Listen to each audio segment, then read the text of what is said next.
What's shaking, bacon?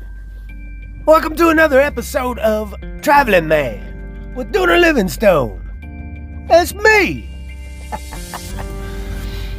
I'm just rolling on over here to Beaumont, California to deliver a load of utility trailers I picked up in Texas. Now I'm cruising on Interstate 10 here. I'm approaching what is known as the Banning Scales because this is Banning, California. Now, I remember when I was first starting out trucking, I had heard about these Banning Scales and how terrible they are, man. Getting big trouble over here. I was like, oh my God, man, there's a scale that bans you? Holy shit!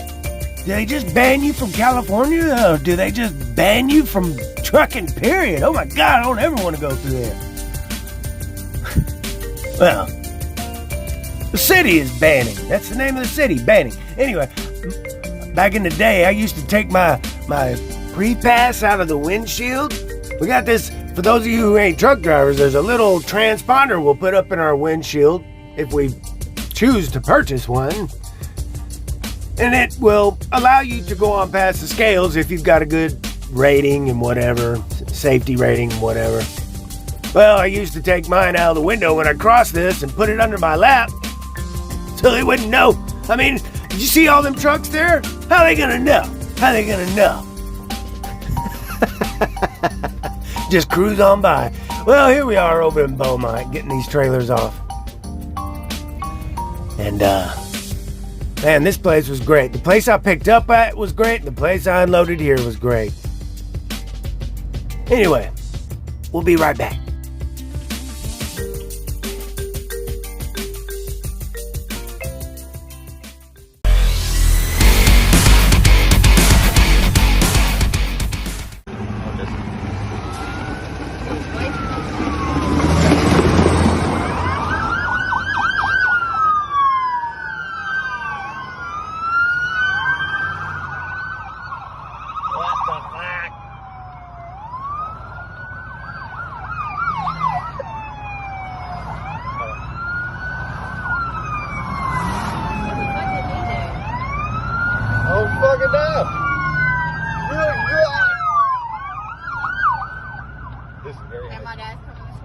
Call your dad.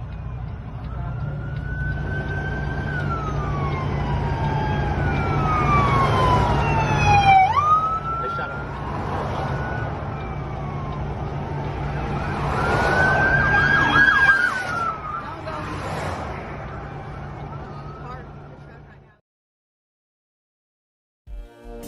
Welcome to Cabazon, California. Remember these guys from Pee-wee's Big Adventure? I don't know, if you ain't as old as me, maybe you don't know. Anyway, this is about, maybe about 12 miles east of where I just dropped. I gotta do a pick tomorrow in Chino, and I just decided, hey man, go back over here. I don't wanna go mess with that scene over, on that side. I'm just gonna go back over here and chill. I'm gonna go check out the freaking dinosaurs. So, here we are. I recorded up my little visit here. I got some video and some photos. I'm just gonna share it with you. Check this place out. Here's the gift shop inside that brontosaurus. And then, here in a bit, we're gonna go up into the mouth of that T-Rex, dressed like Santa Claus. So I'm just gonna shut up and just watch. If you need to skip ahead, go ahead. Out.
Hey, Dooner.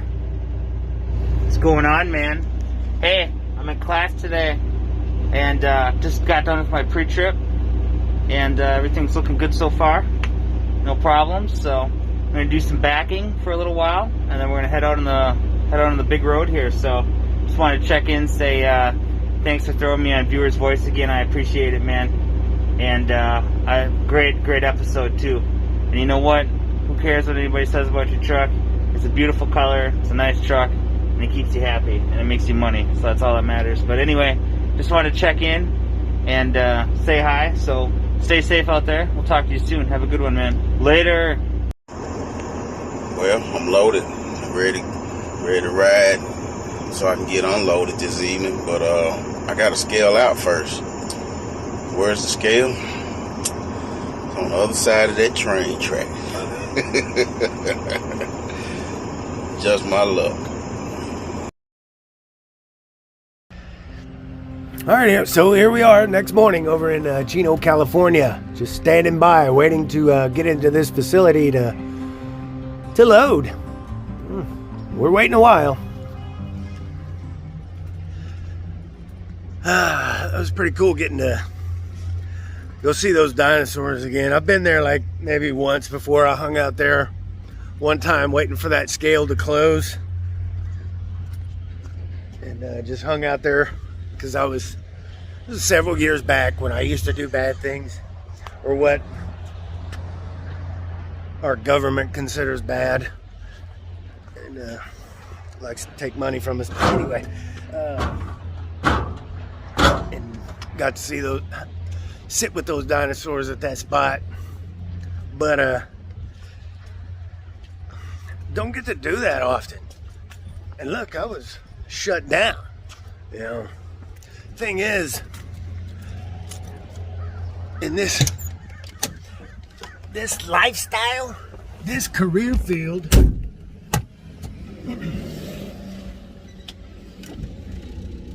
one of the things that has been difficult about being, look how bad my hair is. I didn't do shit this morning. I crawled out of bed. Just ran a brush over everything. Man, I ain't even brushing my teeth yet. Anyway, good Lord, man. Here, let me put this hat on. Look like a. There we go. Check it out. One of the viewers sent me this hat. Pretty cool, man. Got his own outfit. North Carolina. See there. K&A Trucking. Anyway,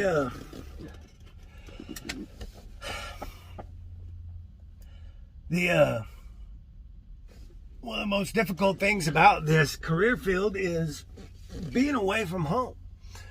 For me, it gets that way from time to time if I'm out too long. And for anybody it can be tough, but one of the things that's really tough about it is your people don't understand a lot of times how this works. You know, one of my biggest, I don't know if you call it, is it a fault or some sort of a deficiency that I have, is I go home and there's all kinds of shit I want to do. And like usually the first day, I'm all pumped up because I'm so glad I'm home. And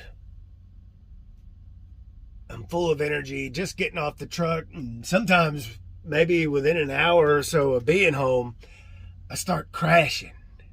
It's like that they talk about driver fatigue, and some people laugh and joke about that. But it starts hitting me maybe couple hours after being home, sometimes right when I walk in, but sometimes I'm still full of energy. It's all different, man. But the thing is, I'll be home and then boom, like that second day, maybe third day, I'm just so tired. I'm worn out and I don't want to do shit, you know. All I do is run around all over the fucking place. And when you're a family man, you got a wife and kids, they want to do shit with you. They want to spend time with you, and you want to spend time with them. But in your mind, or I can't speak for everybody, but like in my mind, it's like, God, man, I want to chill. I'm home. I'm buying this house. And you're my people. I want to be here with you. And that, a lot of times, family can't get that, like, gosh, why didn't he want to go? Why didn't he want to do anything? I want to go to Six Flags. Or let's go out and do this and that. And me personally, it's very hard for me to do that because, like I say, I just want to be home with my people and at my place that I never get to see, that I get to see rarely. Most people are home every day. They go to their job and then they come home. They get a shower every fucking night, and they get to sit at their dinner table or in front of the TV, sitting on the couch or whatever. Well, not us. We're in this truck all the freaking time. And when we're not in it, we're working our asses off, and then the frustration from the job, whether it's dealing with shippers, receivers, brokers, and then dealing with the traffic, like this LA traffic.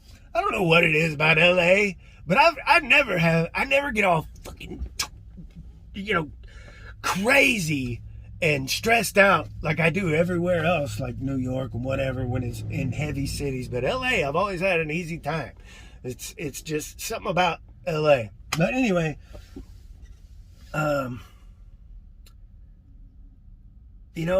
remember years back seeing this interview on a talk show or something, like a late night talk show with this wrestler. And I'm not a wrestling fan, never have been, even though some people make fun of my voice.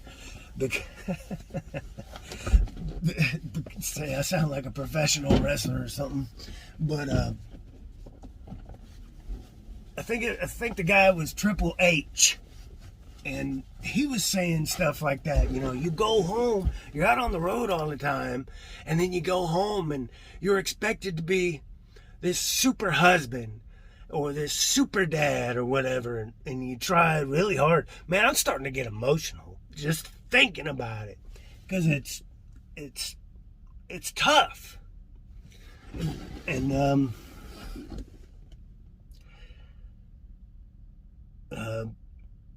not only that, but like out here on the road.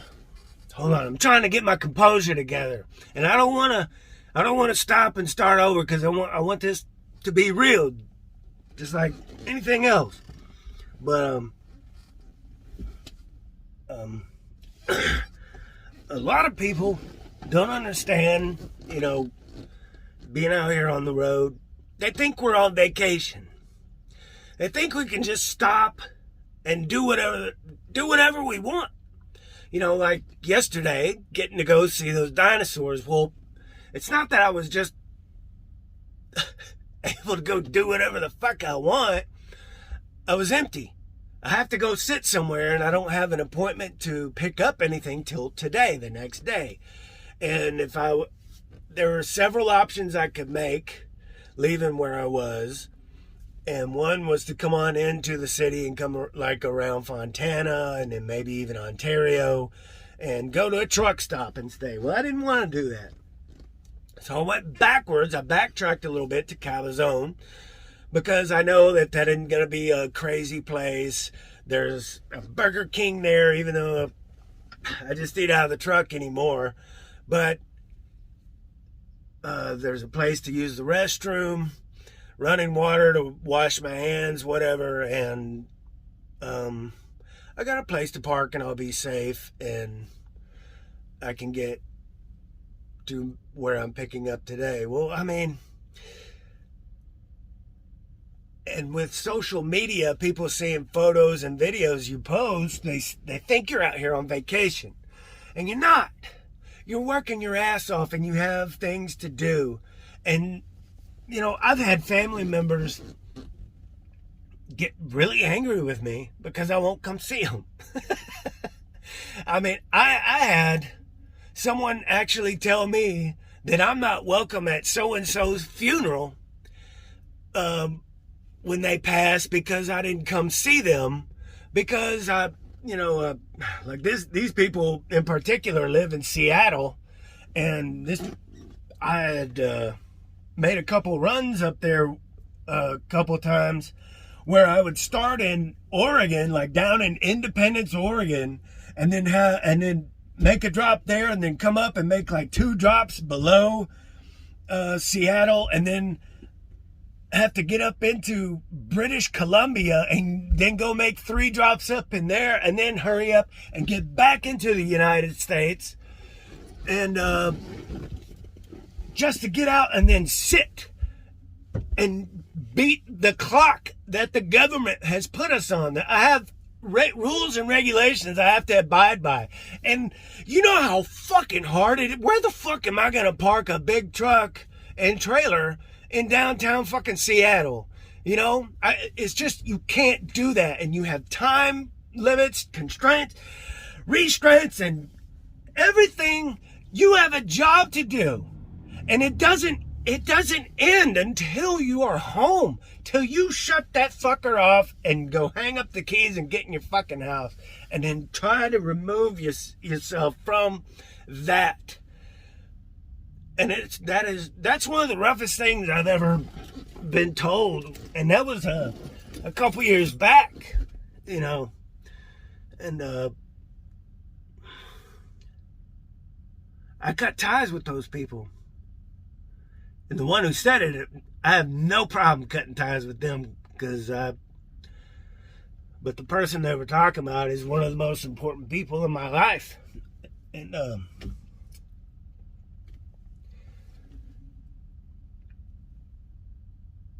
this shit ain't easy. I know a lot of us on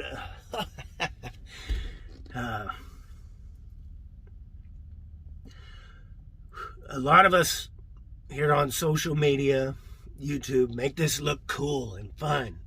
And it is. If it wasn't, I wouldn't be able to do it. But it's tough. Because, like, for me, I'm on my own. I ain't got nobody with me. That's why I have Elvis with me sometimes. My cat, if some of you are just catching this video, never seen anything I've done before, I'll bring my cat with me from time to time. I don't like having a cat. I'm a fucking neat freak. And just the thought of someone pooping in here just disgusts me, but god damn it. You know, you need a companion every now and then. I rarely talk on the phone because I'm so focused on driving or whatever, and then when I'm working, I'm focused and I can't talk a lot. But then it's another thing about social media is how now that I'm stopped, I'm all over it. I bounce back and forth from these things, different platforms, just to have some sort of interaction and keeping up to date on different things. That's why, you know, here recently, you're hearing me speak politically and talk about things that are actually going on in the world and in this industry, because I didn't want to make these videos just for bullshit purposes. I wanted to make it about history. You know, I want people to be able to see something like this 100 years from now and actually gain something from it. I'm not shaking my ass like you see these girls doing and doing these stupid fucking things. I actually see this as something that we can take advantage of and show people in the future how things were. People in the future are going to look back and see all this stupid shit that people were doing. Like, God, these people were idiots back in the day. But so for me, I feel like I need to get some of these things out, like the fuel prices, this idiot Buttigieg who he's in charge of transportation for our country, and he goes off duty for months. As soon as he gets the job and goes home and stays home, even we're in a crisis. You know, all these things. Because it's the reality. I'm here in California. I don't know if I really want to come here anymore because fuel prices are so high. Rates aren't as high as they should be with the prices I'm seeing. And then the regulations and bullshit that there's a lot of bullshit out here. But anyway, I just wanted to I've been wanting to say something about this for a long time because these things affect you as a man or as a woman, as a person. You know, this shit ain't easy. I don't care what anybody says, man. This is hard. This is a hard life to live. It really is. But it's the only one that, I mean, I know there's a couple of other things I could do, but this is what I am. And this is just reality. So if you got a trucker in your life and they come home and they end up sleeping a lot or just don't want to go nowhere, would rather stay home and have dinner, don't give them shit about it. If they're coming through your town and they don't have the time to stop, don't give them shit about it. Sometimes, you know, like last time I was in Boston or the Boston area, I got to run into Mikey Gaff, and that was just, we got to see each other for, I don't even think it was 10 minutes. And while we were talking on the phone before I got there, I was like, man, maybe I ought to just roll on, bro. I gotta, you know, both of us were under, you know, time constraints and got shit to do. But we made it happen, even though it was only a couple minutes. But anyway, thanks to all the truck drivers out there. Thanks to all the servicemen and women, because it's the same thing. They got their team, though. I used to be one of them. So that was what was so vital for me, was having those... shit. I gotta stop. I can't keep it together. But thanks for watching. Subscribe. Like this video. Share it. I need this channel to grow. Why? I don't fucking know. Everybody else wants their shit to grow. I've been on here for so goddamn long, and I've probably got the lowest amount of subscribers. But thank you to all of you who've been around for a long time. Thank you to all of you who've been around for a short time. But it means a lot to me that you get something out of these videos, whether it's laughter or you get some sort of knowledge or, you know, just whatever it is. But thank you, and I'll see you next time. Bye.